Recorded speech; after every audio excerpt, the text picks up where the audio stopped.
Fala, galera! Muito boa noite. Boa noite a todos. Tudo bem, gente? Tudo legal? Tudo tranquilo? Estamos aqui ao vivo nessa aula maravilhosa na preparação para a Prova Nacional Docente. Eu me chamo Dênio Marques, sou professor da disciplina de Biologia e vamos aqui nos preparar para essa prova que acontecerá em outubro, né? Que acontecerá em outubro. Gente, inicialmente eu vou passar aqui uns slides a respeito do nosso curso, do IB Concursos, ok? E logo em seguida a gente parte para um novo tópico. Hoje vamos trabalhar com bioquímica e biofísica, ok? Então, assunto importante, trouxemos aqui algumas questões e quaisquer dúvidas, pode perguntar, pode colocar aí no chat, que a gente tira a sua dúvida, ok? A Prova Nacional Docente, o IB Concursos participa dessa preparação. Nós vamos ter uma parte geral, né, que é trabalhada com alguns professores da formação geral, e nós temos a específica de biologia, que é compartilhada com outros professores além de mim, ok? Pode passar. Bom, na parte geral, né, na parte comum a todas as áreas, nós temos aí professores que trabalham essa formação geral, né? Professores renomados, já com larga experiência na docência, com larga experiência no magistério, ok? Um deles aí é meu amigo pessoal, o professor Bruno Marques, esse primeiro aí da esquerda para a direita, certo? Pode passar. Bom, na turma geral, que é comum a todas as áreas, ela será composta por conteúdos transversais, pedagógicos, que são comuns realmente a todas as áreas, a todas as licenciaturas, né? São 30 questões de múltipla escolha, envolvendo situações, problemas, e uma questão discursiva, onde serão avaliados diversos aspectos, né, como clareza, coerência, coesão, estratégias argumentativas, o vocabulário, a maneira como você usa o vocabulário, e a gramática, tudo adequados à nossa língua portuguesa, ok? Pode passar. Bom, aí está o QR Code, né, para compra do curso básico, que é comum a todas as licenciaturas. Você pode aí perfeitamente dar uma olhada nesse QR Code e fazer a compra agora, perfeito? Pode passar. E agora a parte específica, né, na qual eu divido a disciplina com outros professores. Pode passar. Bom, no componente específico, que é a parte 2, nós vamos ter 50 questões de múltipla escolha, envolvendo situações problema e estudos de caso em cada área de avaliação dessa prova nacional docente, certo? Lembrando que a base para essa prova nacional docente é, sem dúvida nenhuma, a prova do ENAD. Então, não é uma prova assim tão fácil, né? A preparação precisa ser uma preparação séria, e aqui a gente do IB Concursos faz essa preparação, estamos aí preparando todos vocês, de forma que precisa estudar, precisa se dedicar, cada tópico do conteúdo a gente vai trabalhar. Nós vamos trabalhar de maneira pormenorizada cada tópico do conteúdo. Pode passar. Então, somos três, ok? Somos três. Eu, o professor João Marcos e o professor Davi Elisiário. Então, nessa parte específica de biologia, nós vamos ter PDF, nós vamos ter slide, nós vamos ter links, né? Nós vamos ter aulas ao vivo, como é o meu caso, ok? Então, todo esse material, pessoal, vocês terão à disposição na parte específica de biologia, né? Eu já trabalhei um tópico, que foi a questão da imunologia, né? Junto com a parte de micro e parasitologia, e hoje nós vamos trabalhar, por exemplo, bioquímica e biofísica. Então, cada tópico, ele é trabalhado de maneira pormenorizada, ok? Então, aí é a equipe de professores de biologia. Pode passar. Bom, aí quais são os tópicos que serão trabalhados na específica de biologia? Aprendizagem de ciências e biologia, ensino de ciências e biologia. Para quem não me conhece, eu, além de professor de biologia, eu também sou médico veterinário. Coincidentemente, hoje é o dia do médico veterinário também, né? Sou professor há 27 anos. Tenho 47 anos de idade, 27 de magistério, ok? Comecei em 1998. Tenho especialização em gestão escolar e o mestrado em ensino de biologia. Eu fiz o Profibio. Eu sou da primeira turma do Profibio da UES, Universidade Estadual do Ceará, que começou em 2017 e finalizou em 2019. A turma toda se formou, a turma toda concluiu, né? Então, eu sou da primeira turma do Profibio da UES. História, Filosofia e Sociologia no Ensino de Ciências e Biologia, Bioquímica e Biofísica é o quarto tópico, que é o tópico que nós vamos trabalhar hoje, Microbiologia, Imunologia e Parasitologia. A gente focou na imunologia, mas a gente deu alguns casos relacionados a micro e a parasito, né? Na aula de quinta-feira passada, Biologia Celular e do Desenvolvimento, pode passar.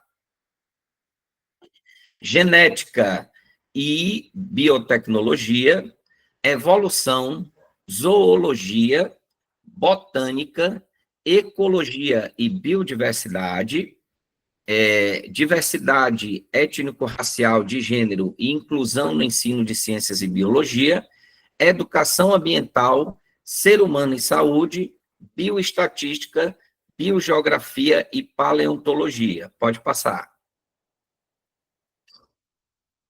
E finalizando, né, a última parte, com bioética, legislação e políticas públicas educacionais do ensino de ciências e biologia, planejamento e métodos em pesquisa educacional no ensino de ciências e biologia, etnobiologia no ensino de ciências e biologia e currículo no ensino de ciências e de biologia, ok? Então, tá aí os 21 tópicos relacionados, né, para a específica de biologia. Pode passar. Então, como serão as aulas, pessoal? As aulas são baseadas na prática docente, né? Exemplos práticos de aplicabilidade do conteúdo, tem o material de apoio com fonte bibliográfica, né? Um material teórico extra, resolução de questões INEP, eu sempre trago as questões que já caíram no ENAD, perfeito? Na quinta-feira passada, nós trouxemos 2 questões, hoje eu vou trabalhar também 2 questões, e nós estamos abertos às dúvidas e ao diálogo, ao debate, sempre é importante aqui a participação de todos vocês, certo? Pode passar. Bom, nosso curso inclui videoaulas, tira dúvidas, caderno de questões, um grupo oficial dos alunos no WhatsApp, o material atualizado, PDF exclusivo, certo? Então, é um curso completo, é difícil você encontrar um curso com todos esses requisitos. Pode passar. Simulados, revisão final e o acesso por 1 ano na plataforma Português, onde você pode ver e rever quantas vezes desejar. Então, de fato, o IB Concursos aí, com toda a expertise, com o objetivo de fazer você ser aprovado. Pode passar. Bom, vender aqui um pouquinho o meu peixe, né? Gente, além do fato de eu ser professor de biologia, eu também ser médico veterinário, hoje eu estou mais como professor de biologia, porque o meu tempo todo é como professor, eu tenho 200 horas no estado e tenho algumas aulinhas em algumas escolas particulares aqui em Fortaleza, ok? Mas, além de tudo isso, eu também tenho um podcast no YouTube, que é o Tópicos do Vestibular, ok? Tópicos do Vestibular. Lá tem 24 episódios, certo? E nós temos um 25º episódio que eu vou tentar postar hoje à noite, depois da nossa aula, que foi com o professor André Rosa de História, que a gente falou sobre as constituições brasileiras. Então, nesse podcast, a gente fala de tudo, não apenas de biologia, certo? É sobre vestibular, Enem. Então, lá tem aula sobre ditadura, lá tem aula sobre educação de uma forma geral. O lance, recentemente, do FELCA, né? Com o lance da adultização infantil, ok? Então, a gente trabalha lá muitos tópicos. Então, depois, com mais calma, quando vocês quiserem entrar, dão uma passadinha, se inscrevam, curtam, compartilhem, que eu faço 2 episódios por mês, ok? Então, a gente já está com 1 ano e um pouquinho, e é um podcast bacana. Espero vocês lá, participando do podcast também e se inscrevendo no canal. Pode passar. Bom, aqui é a nossa central de vendas, né? No WhatsApp, nós temos aí 2 números. Se você quiser conversar com a nossa equipe, todos estarão aptos a tirar todas as suas dúvidas em relação ao curso. E aí a central de vendas nesses 2 números do WhatsApp. Pode passar. E o QR Code, novamente, agora para a específica de biologia, né? Você pode comprar separadamente, então, tá aí o QR Code para a específica de biologia. Pode passar. Bom, a prova nacional docente, muitos municípios cearenses aderiram a essa prova, que vai servir de base no futuro para concursos, né? Isso é uma coisa muito bacana que foi implementada pelo Ministério da Educação, através do nosso ministro Camilo Santana, que já foi deputado estadual e já foi governador do estado do Ceará, e hoje é o ministro da Educação. Então, municípios do Brasil todo aderiram, aqui no Ceará também, estados aderiram, então é uma prova que vai servir de base a concursos futuros. Pode passar.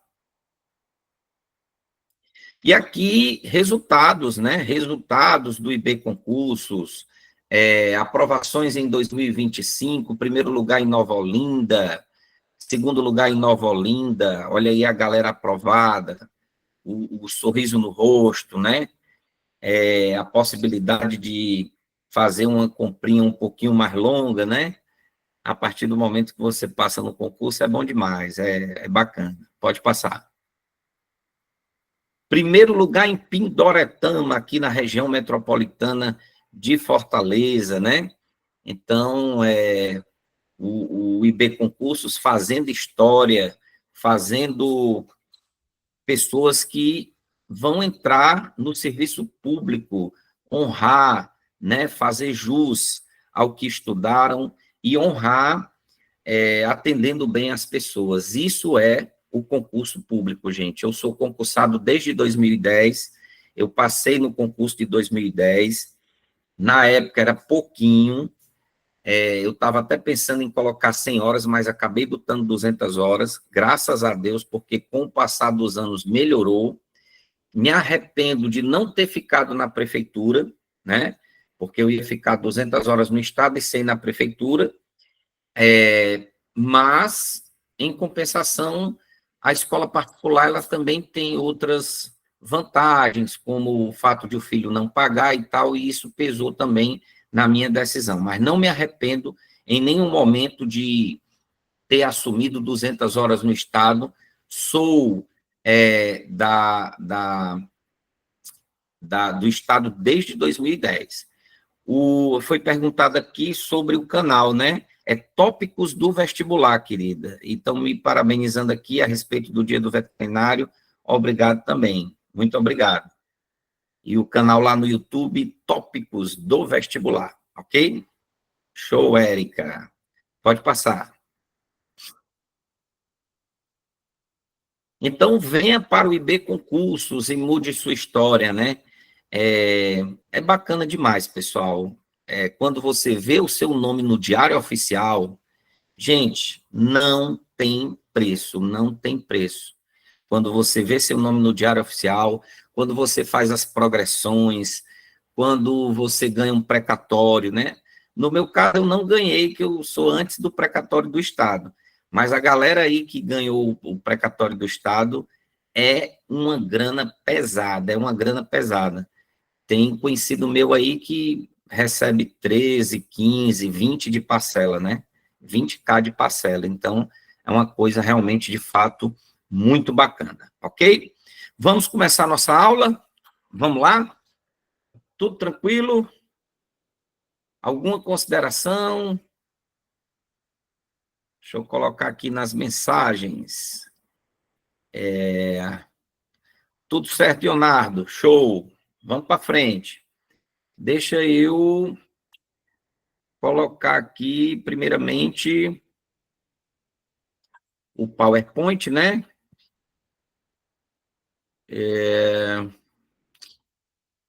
Tá aqui. Vamos lá, compartilhar.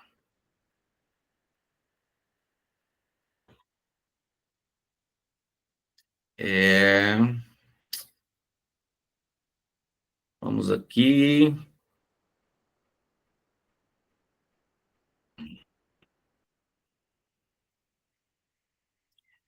Vou aumentar o slide, vou sim. Só um instante. Agora eu vou compartilhar aqui o...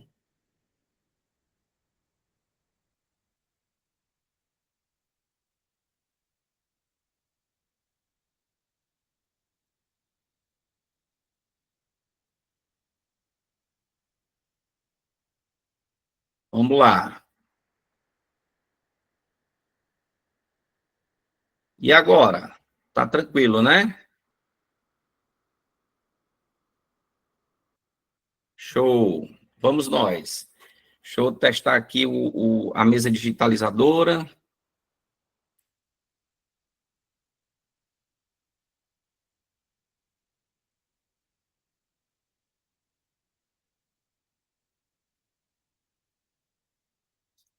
Mesa digitalizadora.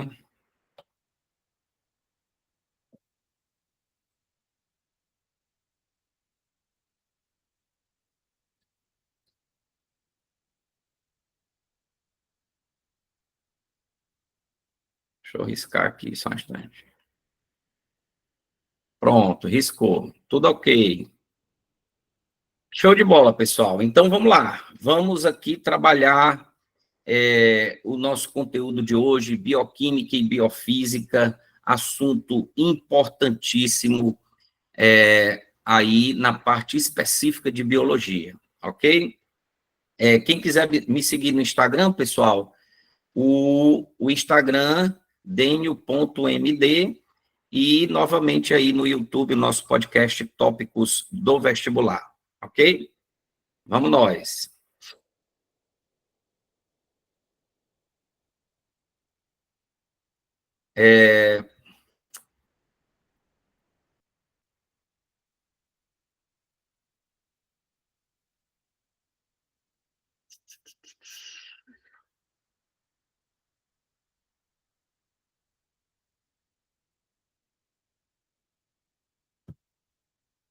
Vamos lá. Então, a minha parte, pessoal, especificamente, vocês viram lá os tópicos, né, da parte pedagógica e legislativa e também dos temas de biologia. A minha parte são esses tópicos aí, ó, certo?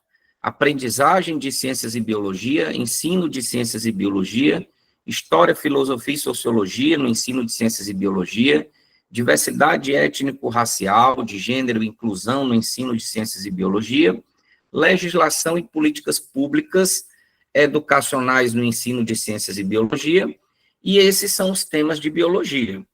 Esse tópico 5 aí da microbiologia, gente, ó, esse tópico 5 aqui, microbiologia, imuno e parasito, já foi.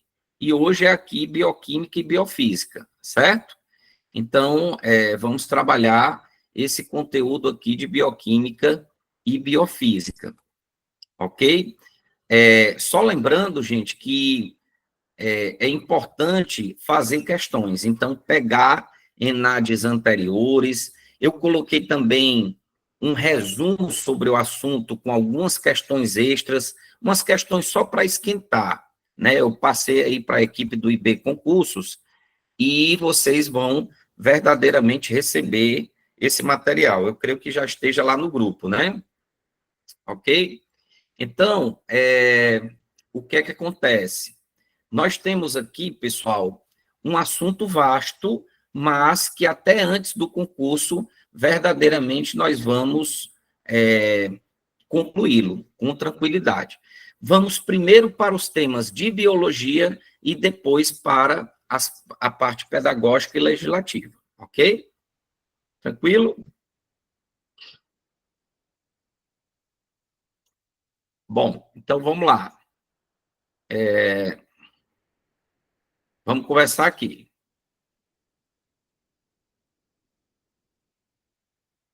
Queridos, eu coloco aí para vocês os principais elementos químicos que compõem os seres vivos, ok? Então, quando a gente estuda esses elementos químicos, né, são muitos os elementos químicos, mas os principais, na nossa concepção, são esses elementos aí. Como é que você memorizaria? Eu memorizo da seguinte forma: Chomps KKMG. O que é o Chomps KKMG? É carbono, hidrogênio, oxigênio, nitrogênio, fósforo, enxofre, cálcio, potássio e magnésio, ok? Então, são os principais elementos químicos que formam os seres vivos. Então, existe uma diferença gritante, né, entre compostos inorgânicos e orgânicos. E o que é que seria, pessoal, essa diferença entre compostos orgânicos e inorgânicos? Diga lá. Podem colocar aí no chat que eu acompanho aqui. Qual a diferença entre compostos orgânicos e inorgânicos? Alguém se habilita? Sim ou não? Vamos lá, né?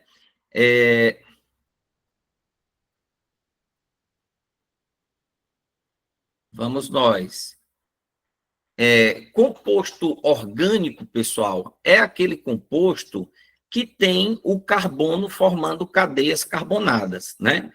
Quimicamente, vocês sabem que o carbono ele é tetravalente. O que é que significa isso? Significa que ele forma 4 ligações. Então, quem são os elementos químicos, os átomos que se ligam ao carbono? São esses que vocês estão vendo aí, esses elementos químicos aí, ok? Então, o carbono é o elemento principal, só que você tem outros elementos que se ligam a esse carbono, já que ele é tetravalente. Então, você vai ter o hidrogênio, você vai ter o oxigênio, o nitrogênio, o fósforo, né? Enxofre, cálcio, potássio e magnésio. Esses são os principais, né? Assim? Então, isso, a água é inorgânico, a água é inorgânico, exatamente. Quem foi que falou aqui foi a... Deixa eu ver aqui. Isso, exatamente. É o David, né, que falou aí, orgânicos têm a presença do carbono, e a Angerline, é isso?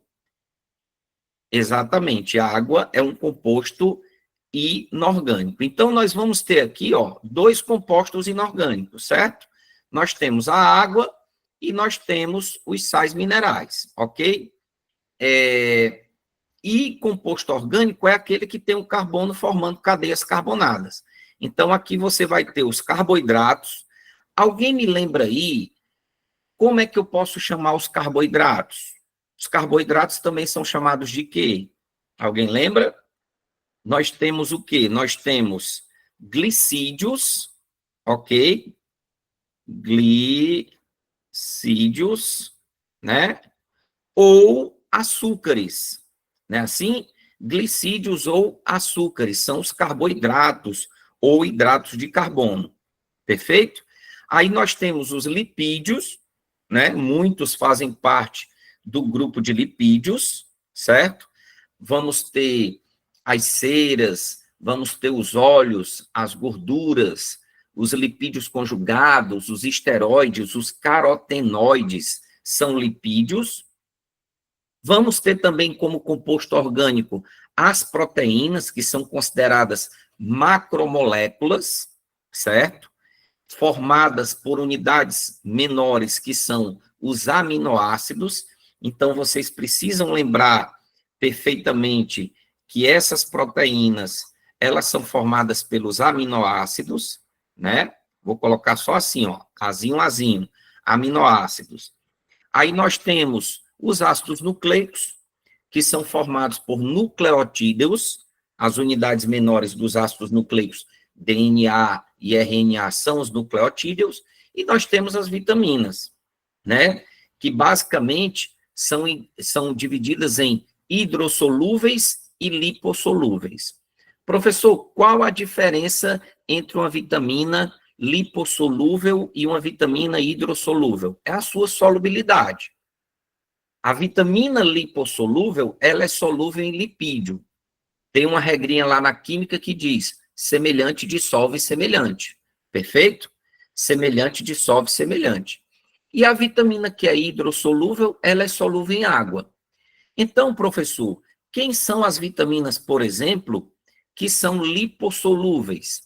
Eu memorizo assim, ó, ADEC, A, D, E e K, perfeito? E as vitaminas que são hidrossolúveis são as vitaminas do complexo B, né? Aí você tem um monte, B1, B2, B3, B5, B6, B9, B12, e você tem a vitamina C, que é o ácido ascórbico. Então, são vitaminas que são solúveis em água. Inclusive, o seu excesso, né? O excesso dessas vitaminas sai na urina, ok? Sai na urina. Então, às vezes, você toma, por exemplo, Redoxon 1 grama. Redoxon 1 grama são 1.000 miligramas. Gente, não tem nenhum ser humano na face da Terra que consiga absorver 1.000 miligramas de vitamina C, ok? A gente absorve apenas parcialmente essa quantidade. Resultado, uma parte dessa vitamina C vai para a urina, perfeito? Vai para a urina. Então, nós temos aí 7 compostos, ok? 7 compostos que, sendo 2 inorgânicos, água e sais minerais, e 5 orgânicos, carboidratos, lipídios, proteínas, ácidos nucleicos e vitaminas. O Jorge diz assim: professor, passou uma reportagem sobre hipervitaminoses no Fantástico há 2 anos. Aliás, há 2 anos não, há 2 domingos, né? Ok. Hipervitaminose é o excesso, né, Jorge? É o excesso de vitaminas. Esse excesso, por incrível que pareça, você diz assim: ah, professor, mas a vitamina C, o excesso vai para a urina, mas uma parte pode ficar retida no corpo e gerar problemas para o corpo, entende?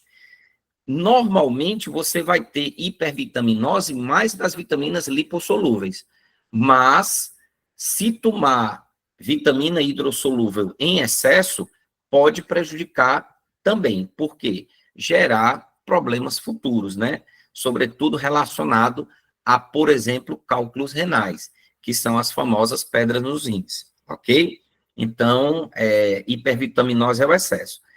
No entanto, não cai muito sobre hipervitaminose em provas, né? Normalmente o que cai são as hipovitaminoses ou avitaminoses, que é a falta ou deficiência.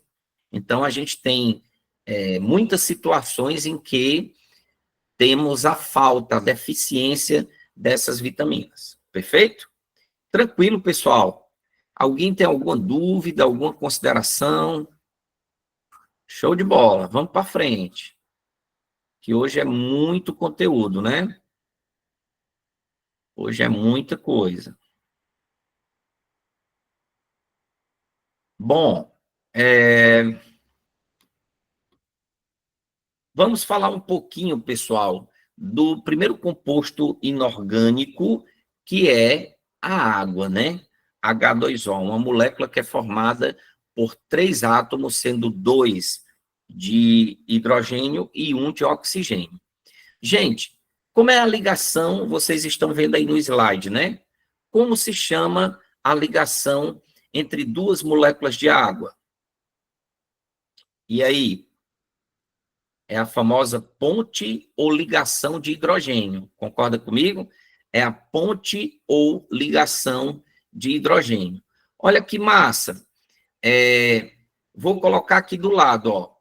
Ponte ou ligação de hidrogênio é quando o hidrogênio se liga ao quê, professor? Ao FON, né? Que são elementos eletronegativos, ok?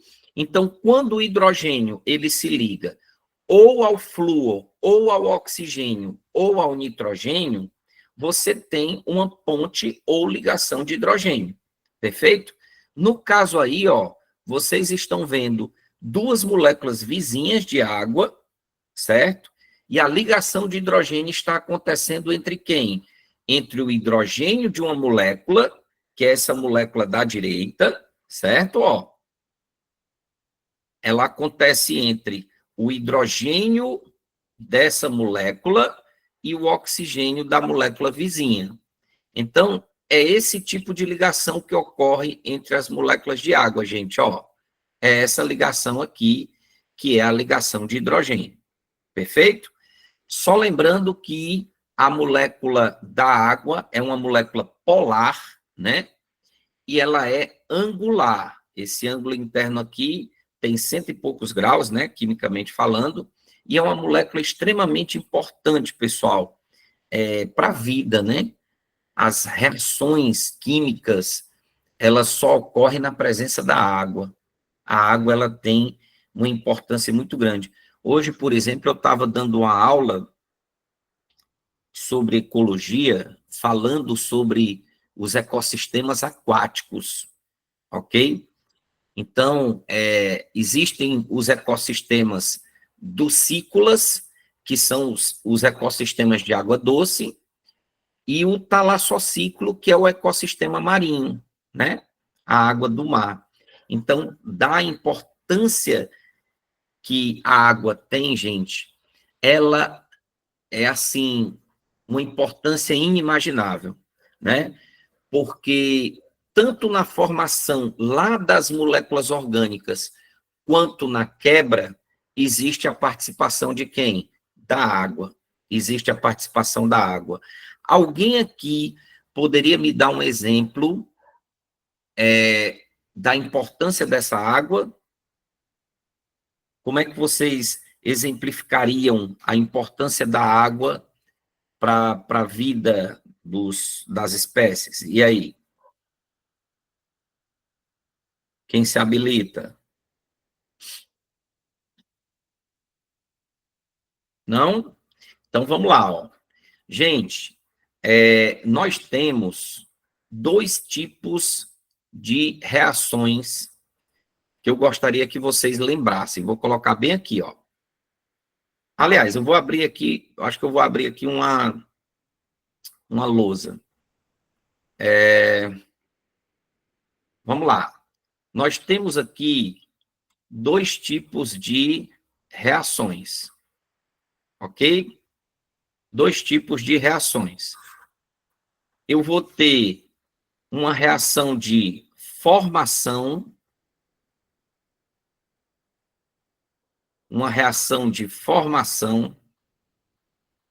certo? E uma reação de quebra. A reação de formação, pessoal, é uma reação de desidratação. Então, toda reação de formação é uma reação de desidratação, ok? Então, formou, saiu o quê? Saiu água. Formou, saiu água. Perfeito? E as reações de quebra, né, são as reações de hidrólise. São as reações de hidrólise. Então, professor, o que são as reações de hidrólise? São as reações de quebra, lise, com a adição de quê? De água. Show? Então, a desidratação, que é a reação de formação, sai o quê? Sai água. E as reações de quebra, que são as reações de hidrólise, são as reações em que a água volta. Então, veja, as reações de formação e de quebra que nós temos no corpo dependem da água. Daí a importância dessa água, ok? Outra coisa, pessoal, como é que varia o teor de água nos seres vivos? Alguém lembra disso? Como varia a taxa de água dos seres vivos? O que é que vocês acham?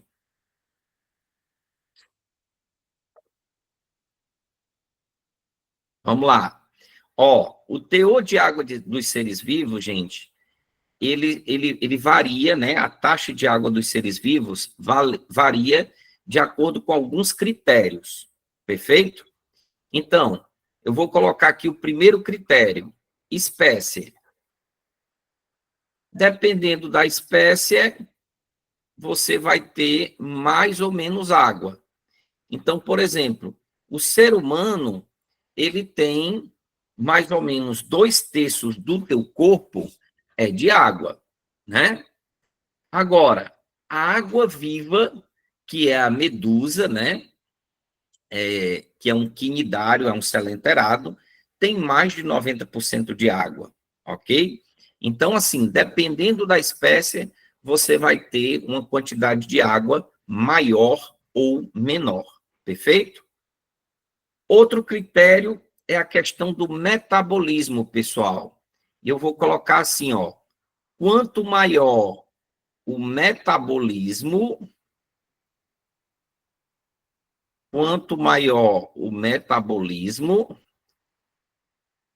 o povo deve estar dizendo assim, rapaz, o professor escreve ruim, viu? É porque aqui eu estou me adaptando novamente à mesa digitalizadora, né, gente? Eu tinha uma outra mesa, melhorzinha, só que ela quebrou, aí eu estou usando a outra, a reserva. Aí eu estou me adaptando aqui. Então, quanto maior o metabolismo, maior a quantidade de quê? De água, ok? Isso quer dizer o quê? Quem é que tem mais água? O tecido muscular ou o tecido adiposo? Tecido muscular. Por quê, professor? Porque tem um metabolismo maior, certo? E, por fim, um outro critério é a questão da idade, pessoal. A idade, quanto maior a idade, ok? Menor o teor de água. Menor o teor de água. Então, essas grandezas, elas são o quê? Inversamente proporcionais. Enquanto que metabolismo e água são grandezas diretamente proporcionais, idade e água são grandezas inversamente proporcionais. Perfeito? Isso quer dizer o quê? A idade vai aumentando e a quantidade de água vai diminuindo. Assim como quem tem pouca idade tem uma quantidade de água, o quê? Maior, ok? E, por fim, gente, uma outra coisa que vocês poderiam estudar é a questão das propriedades da água, né? Que são muitas as propriedades da água, ok? Alguém poderia me dizer aí alguma propriedade da água? A gente vai colocar aqui algumas, certo? Vamos lá. Primeira propriedade, ó, solvente universal. O que é que significa o estado da água também é importante, Angeline, ok? Solvente universal. Falo já sobre o estado físico, certo? Solvente universal, o que é que isso quer dizer? Quer dizer que em toda solução em que praticamente a água participe, ela funciona como solvente. Então, ela é solvente universal, ou, como alguns dizem, solvente praticamente universal. Perfeito? Uma outra propriedade é a propriedade de coesão e adesão. Coesão e adesão, que a gente utiliza muito, né, lá na botânica, quando a gente fala, por exemplo, de transporte de seiva bruta e tal, a gente costuma falar sobre coesão e adesão. Uma outra propriedade é a termorregulação, ok? Termorregulação. Por quê, professor? Ó, vamos pegar, por exemplo, o suor, né? O suor, produzido pelas glândulas sudoríparas ou sudoríferas, ele, quando você aumenta o metabolismo e você começa a suar, o suor rouba calor da pele, ok? Retira calor da pele. Então, essa propriedade é bastante importante. Quer ver outra propriedade? É a propriedade da tensão superficial. Tensão superficial. Porque na superfície, o que é que acontece? Você tem mais moléculas de água, ok? Então, eu acho que muita gente já fez aquele experimento de colocar água num copo, como se diz na gíria, até a tampa, né? Aí fica aquele montezinho de água, ali as moléculas estão mais próximas, as pontes de hidrogênio estão mais próximas. Consequentemente, ali você tem uma tensão superficial, ok?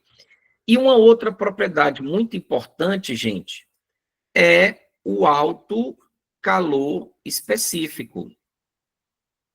O alto calor específico. E o alto calor específico, que é 1 caloria por grama grau Celsius, né? Indica o quê?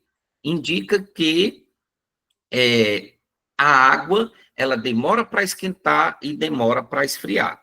Perfeito? Então, às vezes, você vai à praia de manhã cedo, bem cedinho, o chão da praia tá quente, mas a água tá o quê? Fria. No final da tarde, a água tá morninha, já o chão da praia tá o quê? Frio, ok? Então, por quê? Porque a areia da praia e a água do mar têm calores específicos diferentes. Perfeito? E no que diz respeito ao estado físico, nós temos o estado sólido, líquido e gasoso. Em temperatura ambiente, a água está no estado líquido, ok? Mas ela pode estar também na forma gasosa, na forma de vapor, e também no estado sólido, que é o estado de gelo, ok? O lance aí da temperatura é importante, da pressão também é importante, então seria interessante vocês revisarem toda essa parte no que diz respeito às características dessa molécula. Perfeito? Show de bola, pessoal. Tranquilidade total. Voltando aqui, gente. Então, a gente fez aqui uma revisãozinha rápida sobre a molécula da água, concorda? Até agora está tranquilo, gente? Antes de passarmos para a próxima molécula, gente, que são as proteínas, aqui eu já estou colocando a definição e as características, as funções de uma proteína.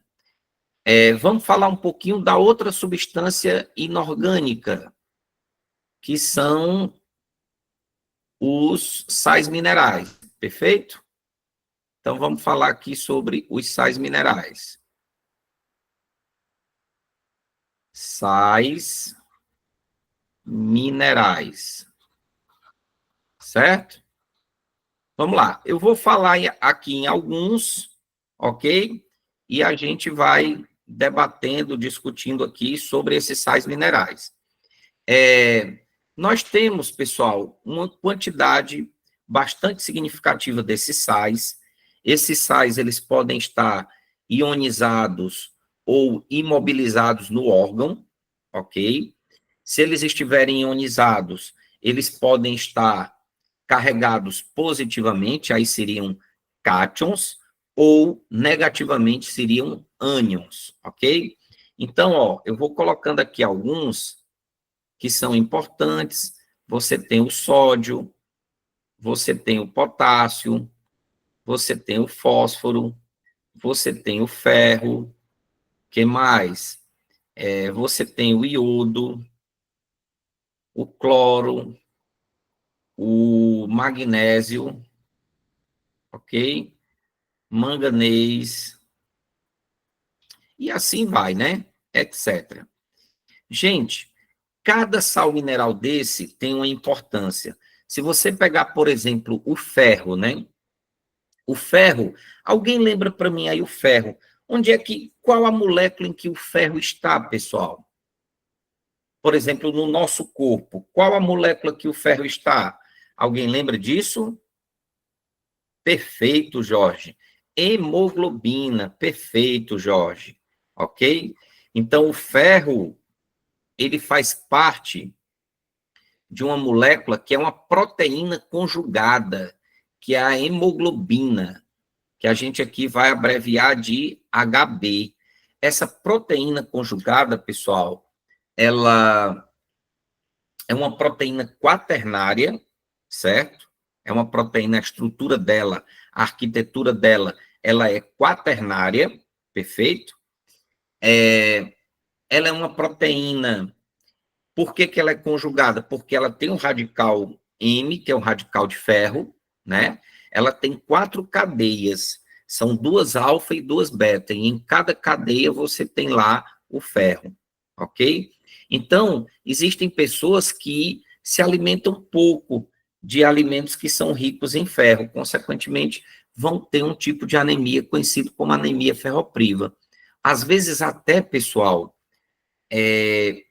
a anemia ferropriva, ela provoca algumas situações no indivíduo, ok? Por exemplo, no caso das mulheres, a anemia ferropriva, ela atrapalha até o ciclo menstrual. Às vezes, a mulher passa 1, 2, 3 meses sem menstruar por estar com anemia ferropriva. E é tão fácil, né, gente, diagnosticar anemia ferropriva. Às vezes a pessoa vai doar sangue, aí ali na triagem é feito o teste e se constata que o indivíduo está anêmico, né? Então, aí a Angeline fala assim, ó, deixa eu ver aqui na mensagem, feijãozinho, né? Muito bem, feijãozinho, né? Aí tem a laranja, que é rica em vitamina C, mas não apenas a questão da laranja, né? E nem sempre é o feijão tal que tem mais ferro. A gente tem que investigar direitinho essa questão, por quê? Porque existem variedades de feijão que têm uma quantidade maior e variedades que têm uma quantidade menor. E em relação à laranja, obviamente, existem outras frutas com a quantidade de vitamina C maior, né, que é o ácido ascórbico. Então, você tem o lance da acerola, do limão, né, que são as chamadas frutas cítricas, né? Aí a pergunta aqui, ó, reposição de ferro causa diarreia. Nem sempre isso acontece, ok? Essa absorção de ferro, ela é muito subjetiva, ela é individual, ok? Às vezes o médico passa lá o medicamento que contém ferro, e às vezes também ele passa uma dieta, às vezes não é nem ele, é o nutricionista que passa a dieta, ou um nutrólogo, que é outro médico mais especialista em nutrição, e nem sempre isso acontece, né? A diarreia, ela é a chamada disenteria, não chamem desinteria. Então, quando não há a formação do bolo fecal de forma correta, ali no intestino grosso, resultado, o indivíduo começa a desidratar, e essa desidratação, se ela não for controlada, ela é perigosa, né? Como é que vocês imaginam a diarreia, pessoal? Quais são os problemas advindos da diarreia? E aí, o que é que ela provoca, além da desidratação? O que é que vocês acham? Hein? Pode estar relacionada, Angeline, certo? Ao lance da infecção, né? Mas assim, vamos aqui pensar um pouquinho. Nós temos bactérias boas que atuam no nosso intestino grosso. É a chamada microbiota. Pelo amor de Deus, pessoal, não é legal falar flora nem fauna bacteriana, certo? Porque são bactérias. É interessante você chamar microbiota intestinal. Não chamem nem flora, porque não é planta, nem fauna, porque não é animal. É interessante chamar microbiota. Só que os medicamentos têm a ver com flora, né? É o Floratil, Florax, Florente, Enterogermina. Tem um que é muito bom, que é o 20-bi, né? Que é muito bom. Então, assim, são repositores, né? Com o objetivo de fazer com que o teu intestino faça essa reposição e ele passe a ter novamente essas bactérias boas no teu intestino grosso. Então, um outro problema seria a questão dessas bactérias que atuam de forma simbiótica com a gente, ok? Então, aqui vocês estão colocando aqui outros alimentos que são ricos em vitamina C, né? Exatamente. Muitos aqui ricos em vitamina C, perfeito? Então, aqui é só um exemplo do ferro, né? Que a gente colocou aqui. Gente, me diga outra coisa, eu vou falar de outro aqui. E o iodo, pessoal? O que é que vocês acham do iodo? Por que que antigamente as pessoas do interior tinham uma bolota aqui no pescoço, que é o tal do bócio endêmico, né? Em que a tireoide ficava aumentada por falta de iodo, já que você lembra que a tireoide, ela produz 3 hormônios, né? Que são o T3, o T4 e a calcitonina. Perfeito. Então, ó, o T3 e o T4 tem a ver com iodo. É a triiodotironina e a tetraiodotironina, que é a tiroxina. Perfeito? A calcitonina não tem a ver com iodo, só o T3 e o T4. Então, pessoas que moravam no litoral não tinham bócio endêmico. E pessoas que moravam no interior tinham. Só que há décadas, no nosso país, graças a Deus, o governo brasileiro obriga a indústria salinífera a colocar iodo no sal de cozinha, certo? Então, ninguém mais passa a ter o bócio endêmico. A única pessoa que pode ter algum tipo de problema são as pessoas que não podem ingerir tanto sal, no caso, as pessoas que têm hipertensão arterial, ok? Tranquilo, gente? Show de bola? Então, assim, quando vocês forem estudar aqui os sais minerais, estudem direitinho cada sal mineral, a importância, né? Por exemplo, o cloro é o principal ânion, é o Cl-, né? É o principal ânion, tanto extra quanto intracelular. Ele tem uma importância muito grande, pessoal, o cloro. O sódio e o potássio, lá na bomba de sódio e potássio, né, que é um tipo de transporte ativo, né? O fósforo, tão essencial nos ossos e dentes, assim como o cálcio, né? Assim como o cálcio. Normalmente nós temos uma proporção de cálcio e fósforo ou 2:1 ou 3:1, perfeito?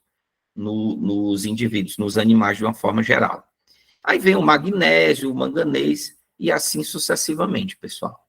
Perfeito? Então, estudem as funções, né? E isso, Jorge, né? O fósforo, ele está no fosfato, que é o radical do ácido fosfórico, ok? E faz parte do DNA e do RNA, ok? A gente vai relembrar isso aqui daqui a pouco, mas só adiantando, o fosfato nada mais é do que o PO4 3-, certo?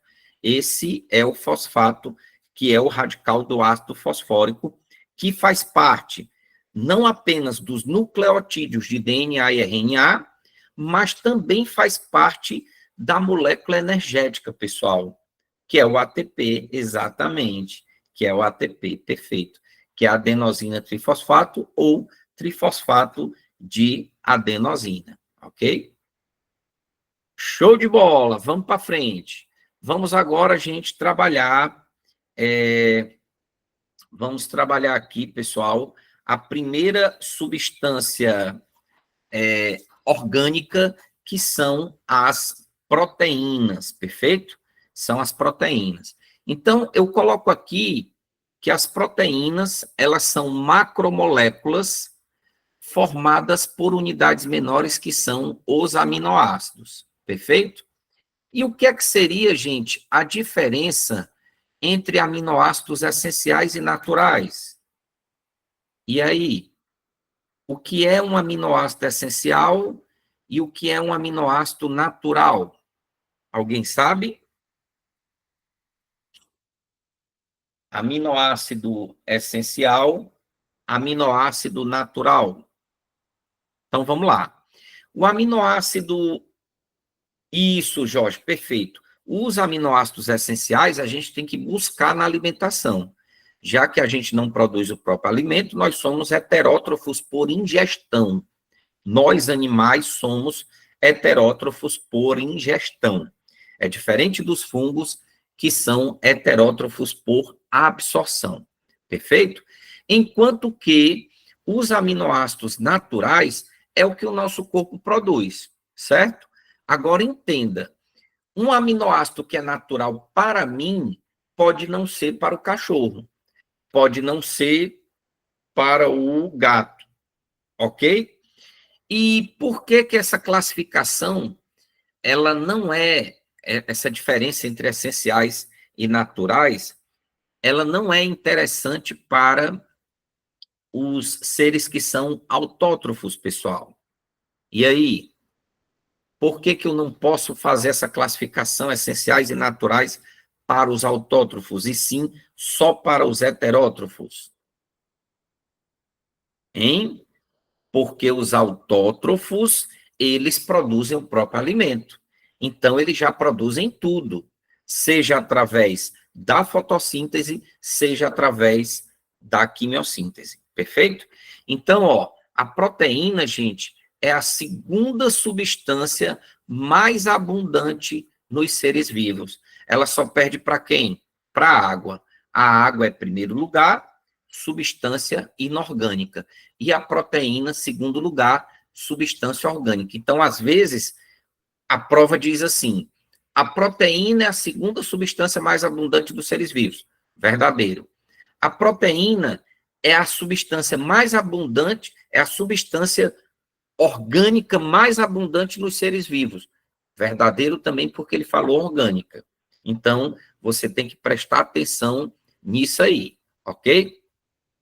Vamos aqui para as funções das proteínas, pessoal.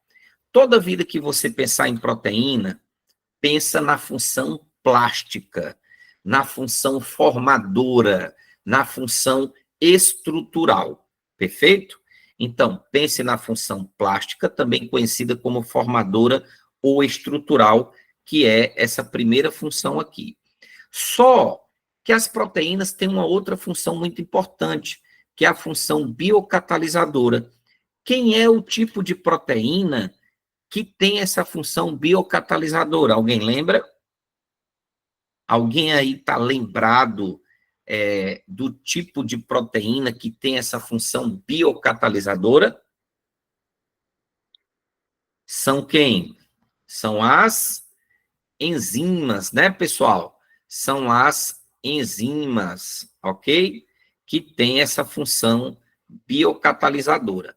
A maioria das enzimas é de natureza proteica. Porém, existe enzima que não é proteica. Tem enzima que é formada por RNA, por exemplo, é o caso da ribosima. É por isso que lá na origem da vida, a gente diz assim, né? Mundo do RNA. O que é o mundo do RNA? Provavelmente, os primeiros seres vivos não tinham DNA, e sim RNA, por dois motivos. Primeiro, o RNA é mais simples do que o DNA, o RNA é fita simples, o DNA é dupla hélice. Segundo, o RNA pode funcionar como enzima, o DNA não. Perfeito? Então, por isso que a gente tem essa fala, quando a gente fala lá de origem da vida. Eu não sei se vocês lembram disso, né? Função contrátil. Gente, quem é que faz parte da função contrátil, pessoal? Quem são as proteínas em que uma desliza sobre a outra, lá no músculo? Actina e miosina, né? Actina e miosina, perfeito? Então, actina e miosina é essa função contrátil, certo? Função coaguladora é outra função das proteínas. As proteínas, existem algumas que participam da coagulação sanguínea, certo? Inclusive são substâncias a priori inativas, que precisam de uma ativação.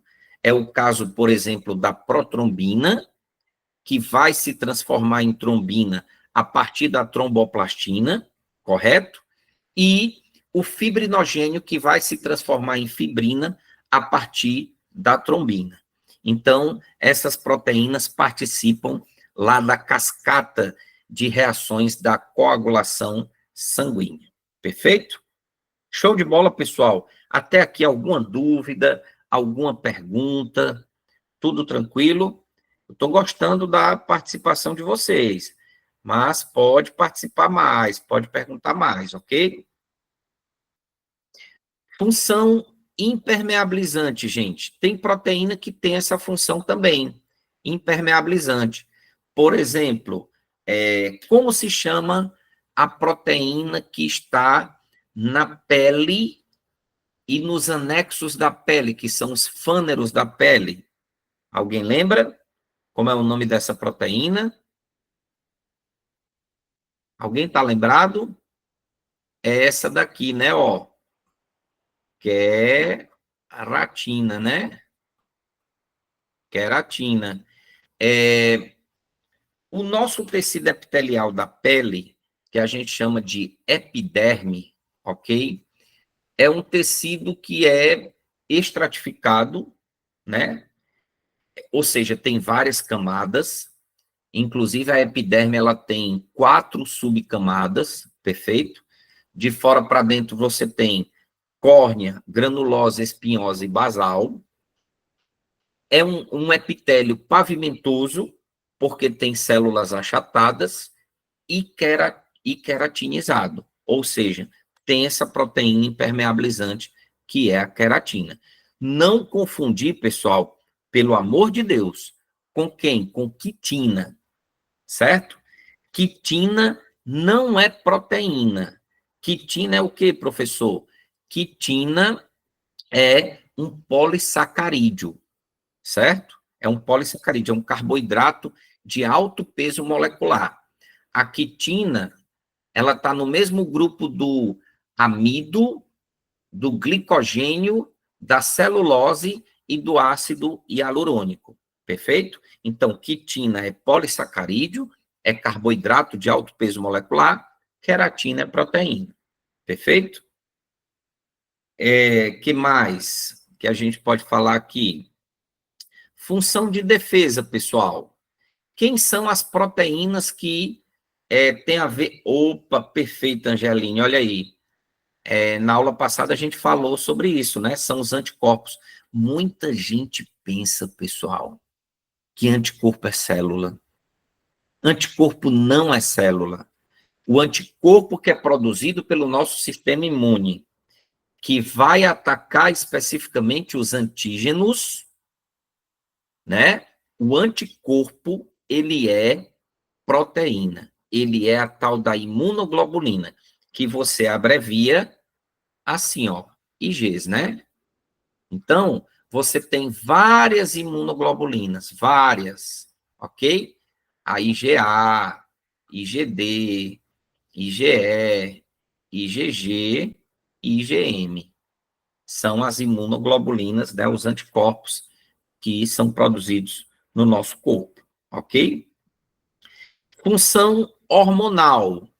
Gente, a maioria dos hormônios é de natureza aminoácido ou proteica, ou seja, é do mesmo grupo, né?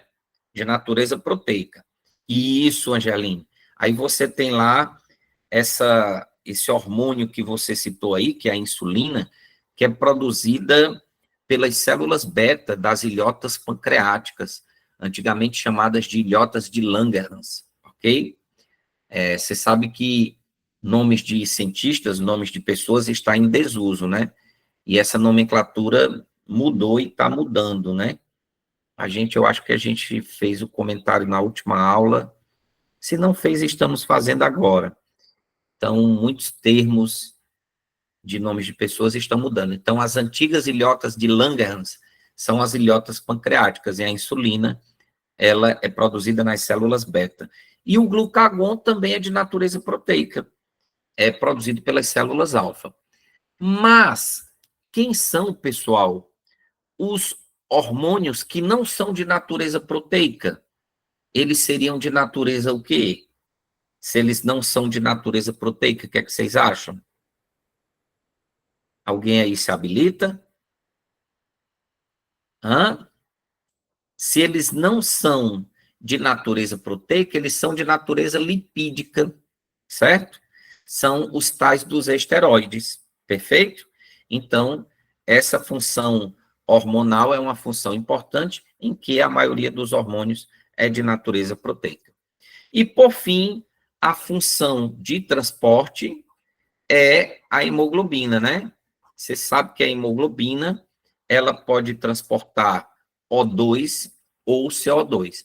Se ela transportar o O2, oxihemoglobina. Se ela transportar o CO2, carbohemoglobina. O problema é quando a hemoglobina transporta o CO, que é o monóxido de carbono. Isso se chama o quê, professor? Intoxicação ou envenenamento por monóxido de carbono, em que o monóxido de carbono ele tem uma afinidade pela molécula de hemoglobina de 180 a 250 vezes maior do que a molécula de oxigênio com a hemoglobina. Então, essa situação faz com que o indivíduo fique intoxicado ou envenenado pelo monóxido de carbono, ok? Eu estou mostrando aqui na figura, pessoal, a tal da ligação peptídica, né? Então, aqui, ó, você vai ter um aminoácido, perfeito? O que é um aminoácido?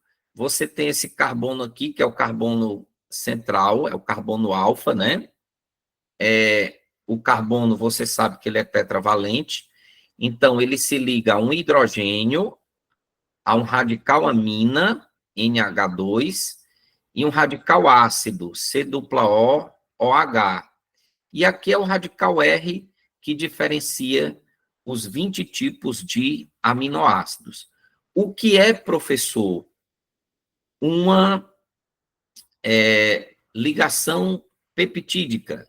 A ligação peptídica acontece entre o OH do radical ácido de um aminoácido com o hidrogênio do radical amina do outro aminoácido.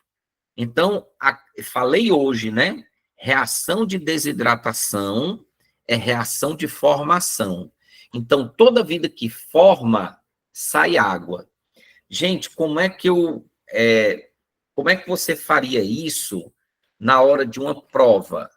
Eu sempre gosto de falar isso aqui para os meus alunos, ó. Eu sempre gosto de falar isso aqui para os meus alunos. Na hora da prova, você vai fazer isso aqui, ó. Tá aqui a caneta, né? Tá aqui a tampa e aqui a caneta. Eu vou formar. É uma reação de formação. O que é que significa isso? É uma reação de desidratação. Então, eu junto a tampa com a caneta. Sai o quê? Sai água. Sai uma molécula de água. Que é essa molécula aqui, pessoal, ó. Ok? Então, aqui está a ligação peptídica, ó. Olha a ligação peptídica entre o radical amina de um aminoácido e o radical ácido do outro aminoácido. Agora, se eu fizesse o contrário, reação de quebra, que a gente chama de hidrólise, né? Se eu quebrar aqui, o que é que acontece? Isso aqui vai separar e vai voltar o quê? Vai voltar água, ok? Então, a água volta para o processo. Então, a reação de hidrólise é uma reação de quebra com adição de água, perfeito? Quebra de adição com adição de água. Oi, Angeline. Querida, é assim, foi combinado de 20h30 às 22h, certo? Mas eu queria, pelo menos, ver os slides da parte teórica. Então, ainda estão faltando aqui outras substâncias para a gente trabalhar. Eu vou deixar as questões para vocês se divertirem em casa, né? Eu coloquei aqui 2 questões do ENAD para vocês se divertirem em casa, mas pelo menos os slides da parte teórica eu vou trabalhar com vocês. Então, talvez passe um pouquinho de 10 horas, ok? Talvez passe um pouquinho das 22 horas. Tranquilo?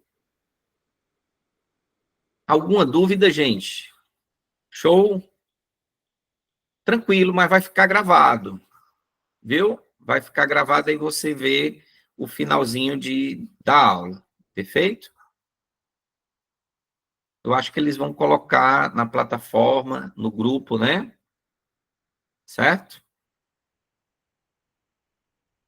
Está sendo gravado. Muito bem. São Miguel Arcanjo, né? Show. Vamos lá, gente, ó. Nós falamos sobre um tipo de proteína, pessoal, muito importante, né? Que são as enzimas, ok?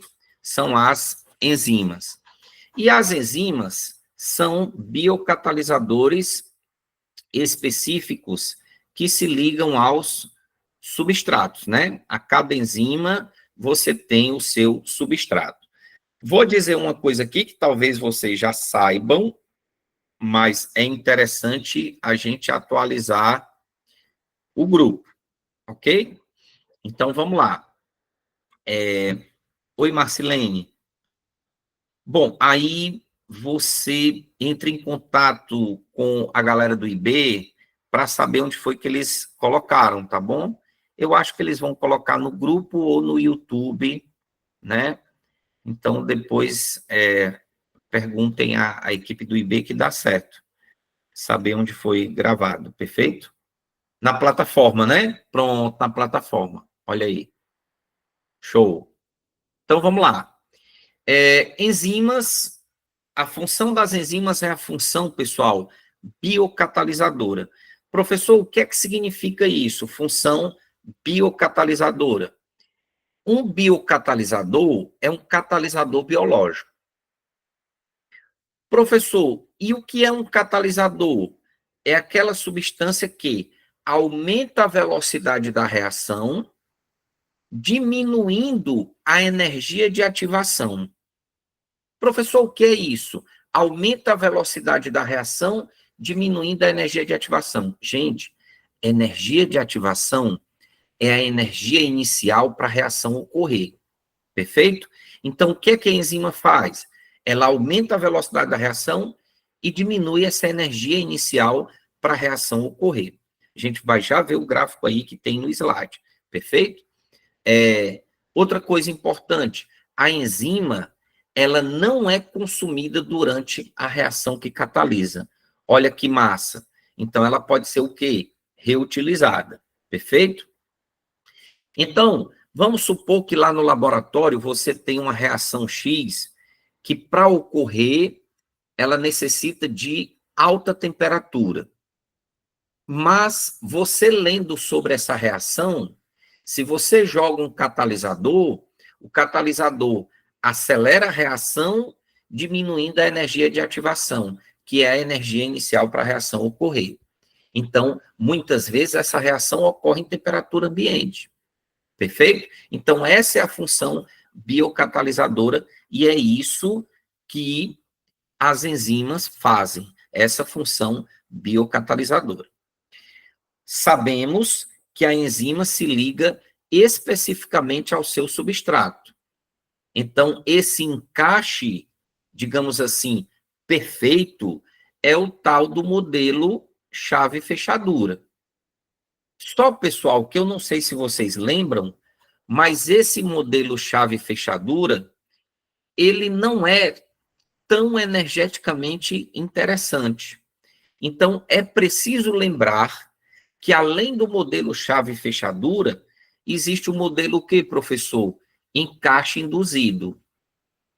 Modelo encaixe induzido, em que a enzima se molda ao substrato. Perfeito? Então, esse modelo encaixe induzido é um modelo bastante interessante, correto? Que também é falado além do modelo chave-fechadura. O que é que vem a ser a enzima completa? É a tal da holoenzima. Lembra que holo significa completo, né? Por exemplo, o que é um inseto holometábulo? É aquele inseto que tem metamorfose completa. Ovo, larva, pupa e adulto. Não é assim? Então, é aquele que tem metamorfose completa. É o caso, por exemplo, da borboleta. O que é uma planta holoparasita? É aquela que tira a seiva elaborada da sua hospedeira. É o caso, por exemplo, do cipó-chumbo, né?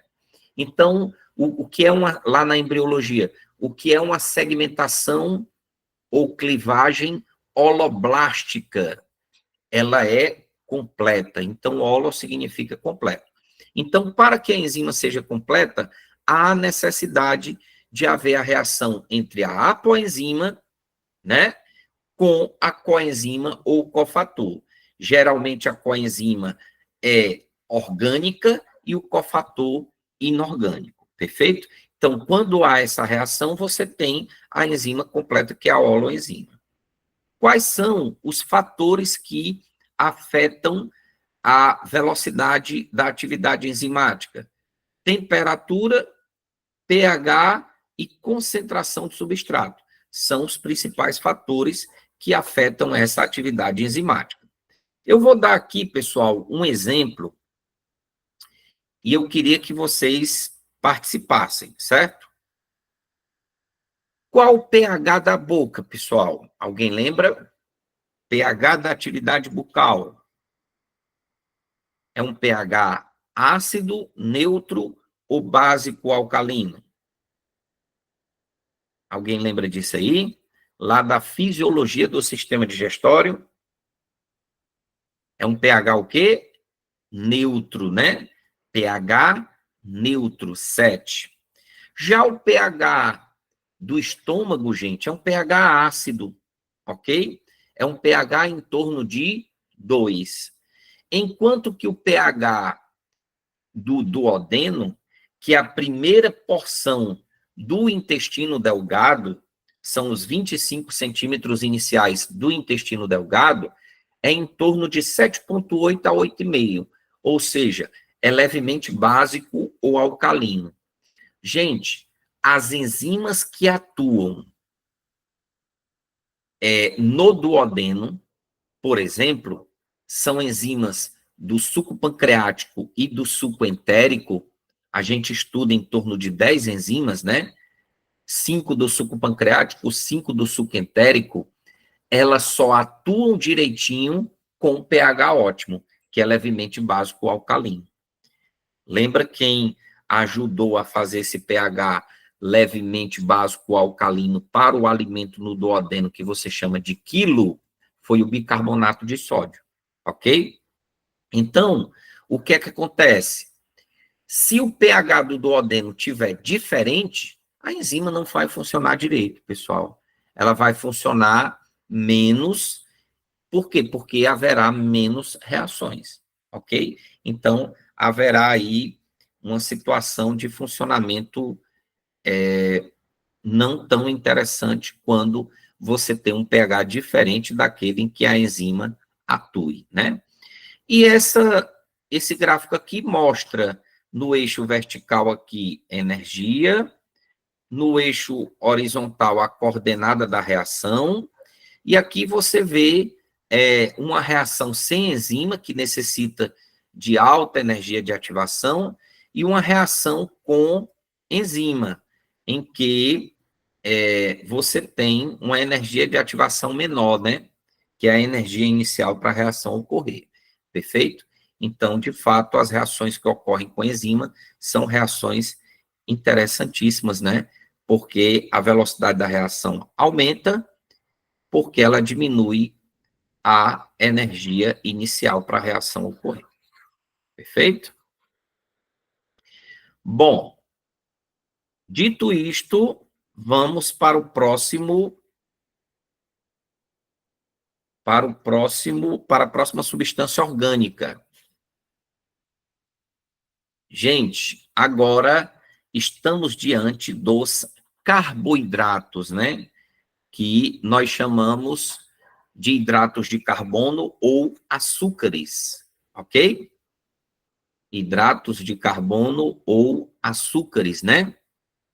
Ou glicídios, né? O termo bioquímico bastante utilizado é glicídio, ok? Professor, o que é que vem a ser um carboidrato aldose e um carboidrato cetose? Vamos lá. Aldose, pessoal, significa que é um carboidrato em que tem o grupamento químico do aldeído, ok? Então, aldose significa aldeído. Enquanto que cetose significa cetona.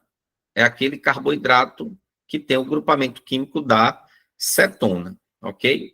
Aldeído, aldoxila, né, o grupamento químico, cetona, carbonilo, ok? Bom, esse sufixo -ose é um sufixo que tem a ver com carboidrato, certo? Tem a ver com carboidrato. Inclusive, esse sufixo -ose quer dizer monossacarídeo. Então, o que são os monossacarídeos? São as oses. São as oses, ok? Bom, cuidado que às vezes o sufixo -ose quer dizer outra coisa, né? O sufixo -ose pode se referir à doença, tuberculose, leptospirose. Então, o sufixo -ose ele tem dois significados. Significa doença ou é o sufixo que se refere a carboidrato. Toda vida que você colocar carboidrato na mente, quem são os alimentos ricos em carboidrato? São as massas e os alimentos doces, né? Você tem que lembrar da primeira função do carboidrato, logo de cara, que é a função o quê, professor? A função energética. Então, você come carboidrato para gerar energia para o seu corpo, perfeito? Então, é a principal função dos carboidratos, a função energética. Professor, mas tem carboidrato com a função estrutural? Tem. Por exemplo, a ribose e a desoxirribose, elas têm função estrutural. São monossacarídeos que fazem parte dos nucleotídeos de RNA e DNA. A celulose, ela tem uma função estrutural. Ela faz parte da parede celular da célula vegetal. Perfeito? Então, essa segunda função, que é a função estrutural, alguns carboidratos também exercem. E a terceira função é a função de reserva energética. Por exemplo, nós temos aqui um polissacarídeo, que é o glicogênio, que ele normalmente é armazenado no fígado e músculos, certo? Então, esse glicogênio, ele é armazenado no fígado e músculos, e ele tem essa função de reserva energética. Tranquilo, querida, tranquilo, Francisca. Perfeito, perfeito. Depois você vê aqui o restinho da aula, ok? A gente vai falar só um pouquinho mais aqui depois dos carboidratos. A gente vai falar sobre lipídios, ácidos nucleicos e vitaminas, um pouquinho já que a gente já falou no início, né? Perfeito? Show. Vá lá para Quaresma, Quaresma do São Miguel Arcanjo. Show de bola. Então, gente, nós temos aqui a classificação dos carboidratos, certo? Carboidratos com baixo peso molecular são os monossacarídeos. E aqui, pessoal, nós vamos ter dois grupos de monossacarídeos, certo? Nós vamos ter as pentoses, que são aqueles monossacarídeos com 5 carbonos. Aí aqui nós temos ribose e desoxirribose, e nós temos as hexoses, que são os monossacarídeos com 6 carbonos. Aqui você vai ter glicose, frutose e galactose, perfeito? Aí você diz assim, professor, por que você colocou o disacarídeo separado do oligosacarídeo? Gente, muitos autores não fazem isso, como eu fiz aqui no slide, perfeito? Separar o disacarídeo do oligosacarídeo. Porque, na prática, o disacarídeo é um conjunto que está dentro de um conjunto maior, que é o oligosacarídeo. O disacarídeo é um tipo de oligosacarídeo.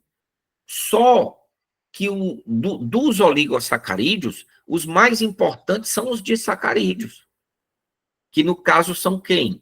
Maltose, que é glicose com glicose, sacarose, que é glicose com frutose, e lactose, que é glicose com galactose. Inclusive, existem algumas pessoas que têm intolerância à lactose. Perfeito? Não confundir os dois tipos de intolerância, pessoal. Certo? Existe a intolerância à lactose, ok? Que é a intolerância a um disacarídeo, que é glicose com galactose, está presente no leite, né? A lactose. Existe a intolerância ao glúten, que é uma proteína.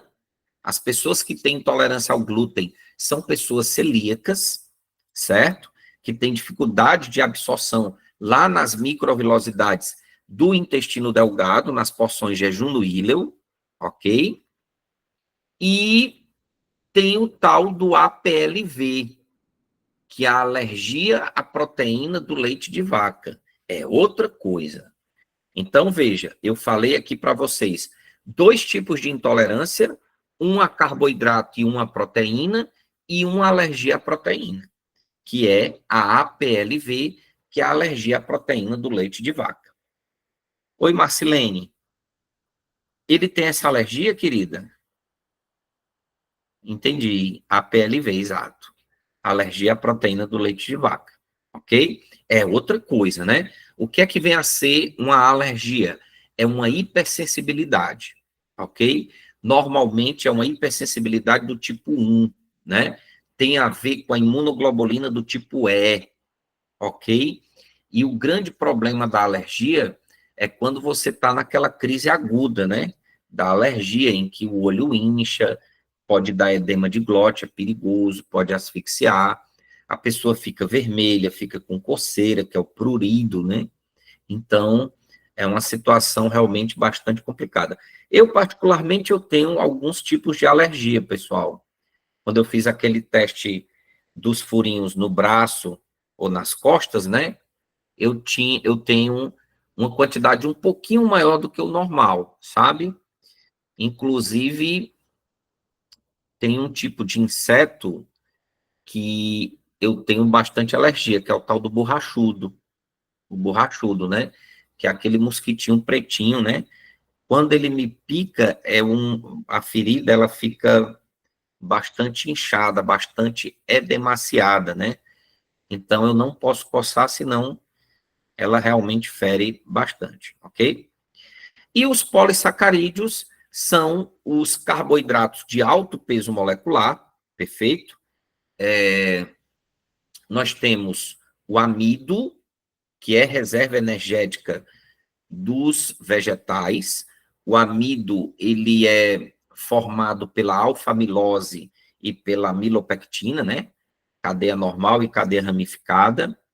Nós temos o glicogênio, que é a reserva energética dos animais, a celulose, que está na parede celular da célula vegetal, o ácido hialurônico, que é uma espécie de cimento entre as células, é uma substância adesiva, e a quitina, né, que está no exoesqueleto dos artrópodes, ok? Que é a carapaça né, o exoesqueleto é a carapaça dos artrópodes, perfeito? Então, aí tem todos os polissacarídeos, que são os carboidratos de alto peso molecular, correto?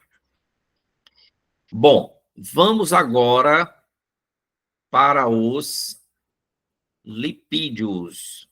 Na sequência aqui, nós temos os lipídios. Gente, os lipídios são substâncias apolares, né? Os lipídios, vocês sabem, não são miscíveis com a água, já que a água é polar, o lipídio é apolar, né?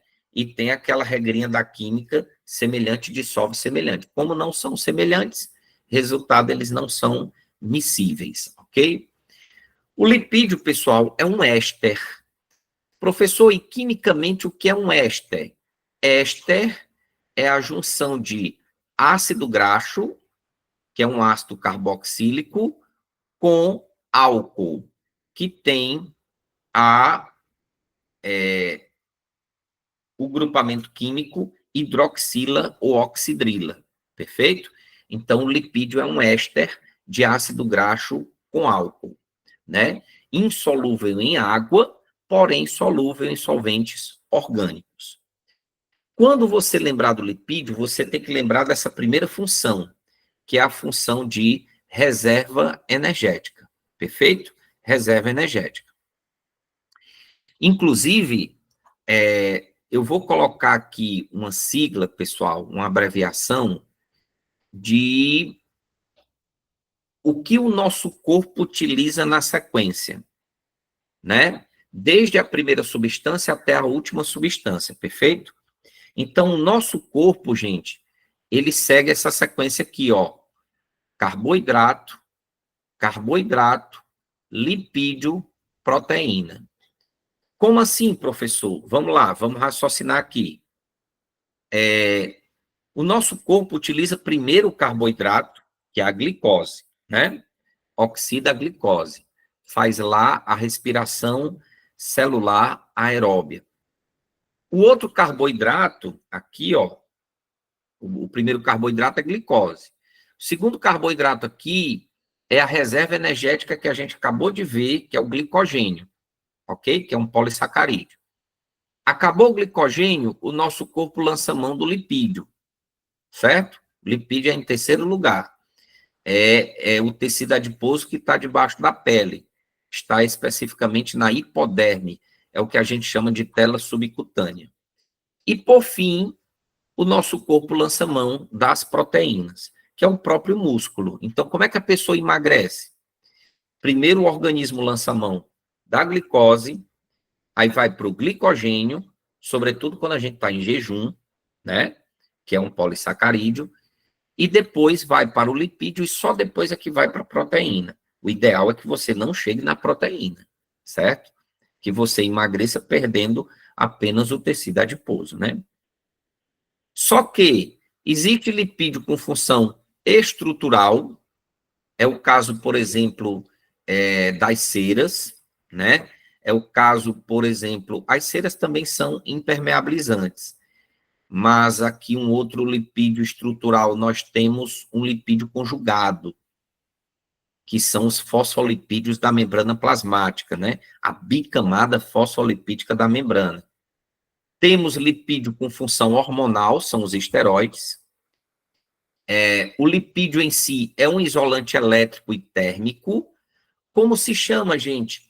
O lipídio que envolve o axônio, que é um prolongamento do neurônio. Alguém lembra?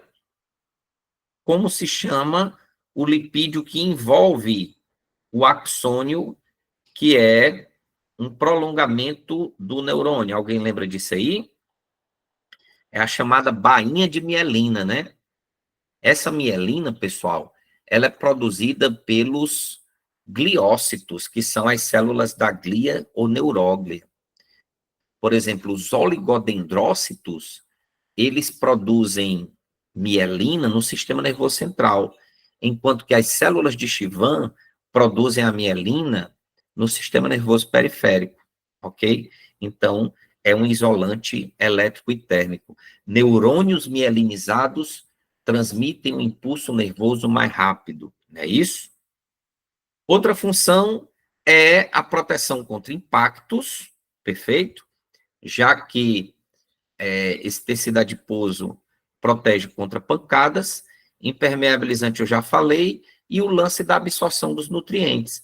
Essa absorção aqui, ela, quando se tem lipídios, vai aumentar a absorção das vitaminas que são lipossolúveis, que são solúveis em lipídios, como é o caso das vitaminas A, D, E e K, ok? A vitamina A, o axerofitol, o retinol, a vitamina D, o calciferol, a vitamina E, o tocoferol, e a vitamina K, conhecida como menadiononaftoquinona. Classificação, gente. Classificação, nós temos os glicerídeos, e aqui nos glicerídeos nós estudamos as gorduras e os óleos, certo? A gordura, ela é saturada, ela é de origem animal, ok? Enquanto que os óleos são insaturados e de origem vegetal. Lembrar aqui nos glicerídeos os famosos triglicerídeos ou triacilgliceróis, que é quando você tem 3 ácidos graxos com um álcool de cadeia curta, um triálcool, que é o glicerol. Perfeito? Lembrar também dos ácidos graxos essenciais, ômega 3 e ômega 6. Os cerídeos são as ceras, né? Aí, as ceras com a função impermeabilizante. Aqui você tem ácido graxo com álcool de longa cadeia. São as ceras. Os fosfolipídios são chamados lipídios conjugados. Lipídios conjugados, porque além da parte lipídica tem outras coisas.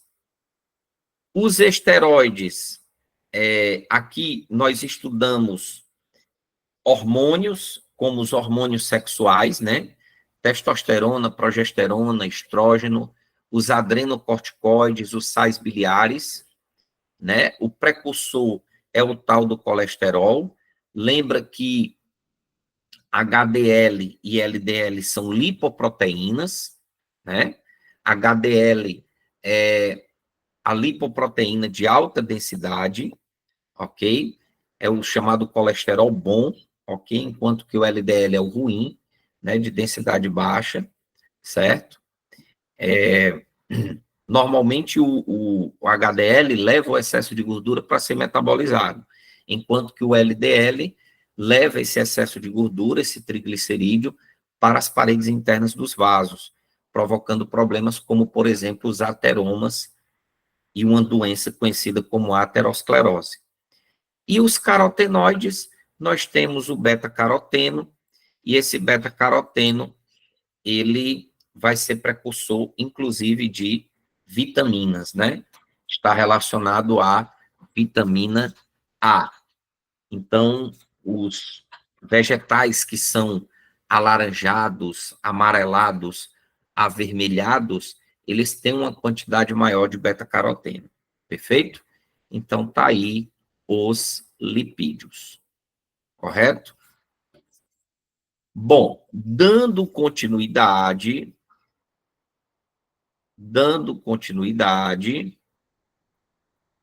nós temos aqui os ácidos nucleicos, pessoal. Os ácidos nucleicos, nós temos o DNA e o RNA. DNA, ácido desoxirribonucleico, RNA, ácido ribonucleico, ok?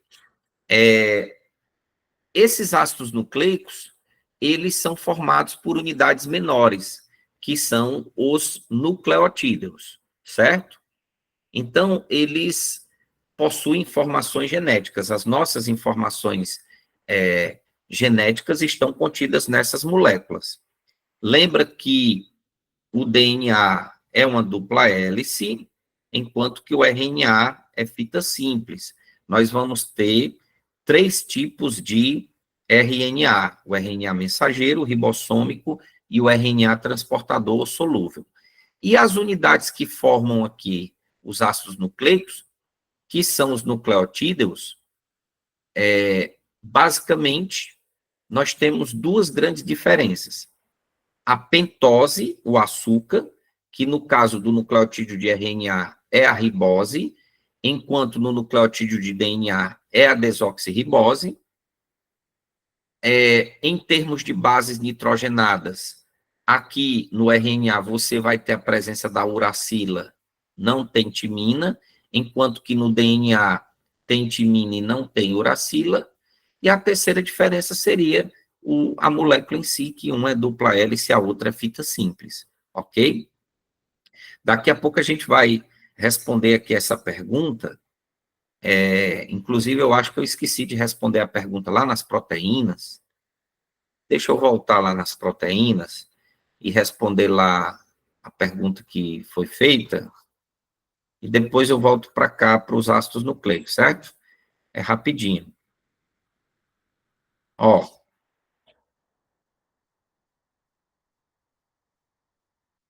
Nós estávamos falando de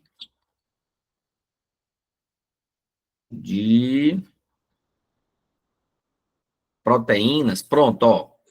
Aqui tem uma perguntinha aqui, né? Proteína com 200 aminoácidos, ok? Proteína com 200 aminoácidos. Teria quantas ligações peptídicas, pessoal? O que é que vocês acham? Uma proteína com 200 aminoácidos. E aí?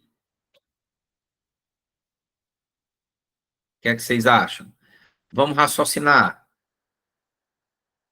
Ok, tranquilo, Jorge, perfeito.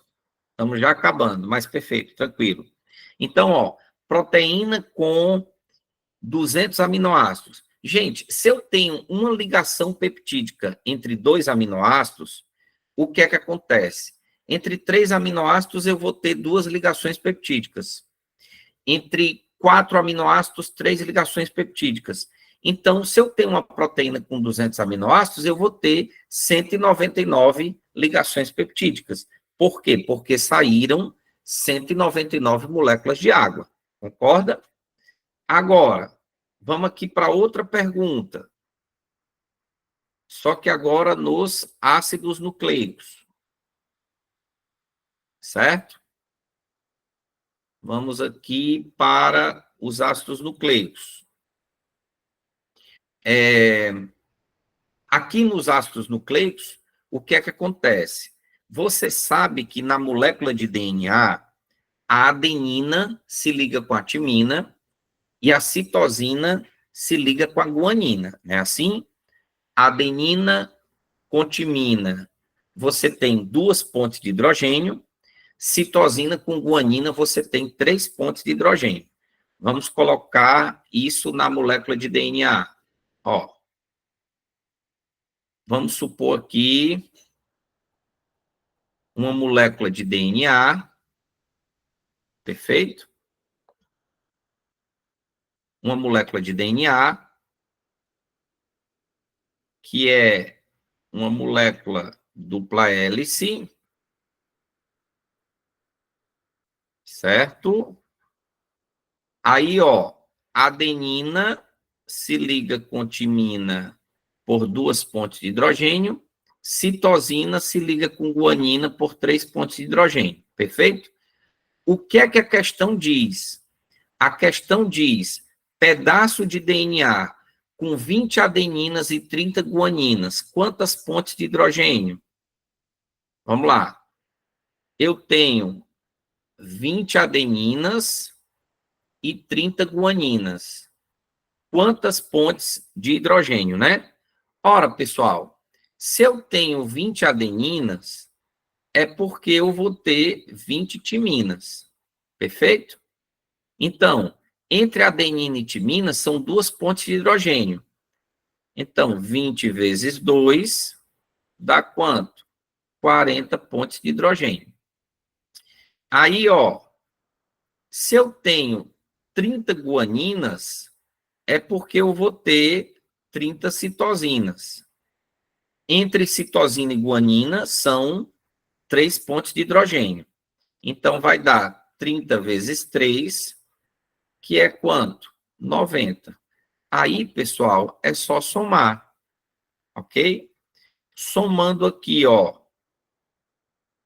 Somando aqui 40 com 90, dá 130 pontos de hidrogênio, ok?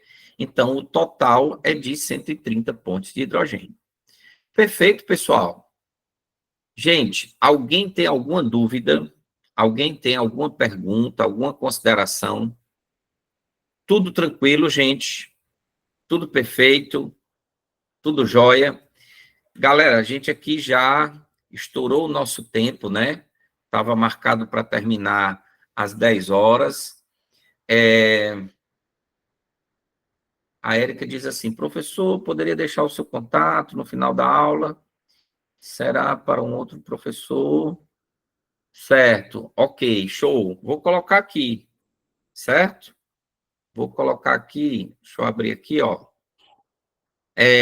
Você pode, nesse contato aqui, ó, Fortaleza, tá? Vixe, tô escrevendo ruim pra caramba. Espera aí. De novo. Ó, 85 é o DDD, 9, esse aqui, certo? E no Instagram, pessoal, aqui, ó, .mb. Tranquilo, pessoal? Show de bola? Ok, tudo jóia. Gente, obrigado pela participação, certo? Foi muito interessante a nossa aula, ok? Muito legal mesmo.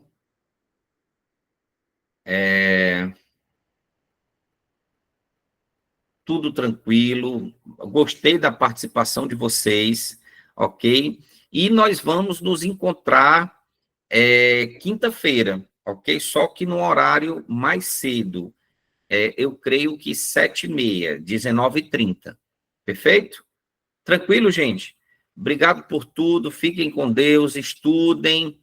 Obrigado, David. Obrigado, Érica. Show. Educação veterinária. Jorge, o Jorge já saiu. Show de bola. Forte abraço, pessoal. Até a próxima, se Deus quiser. Tchau, tchau.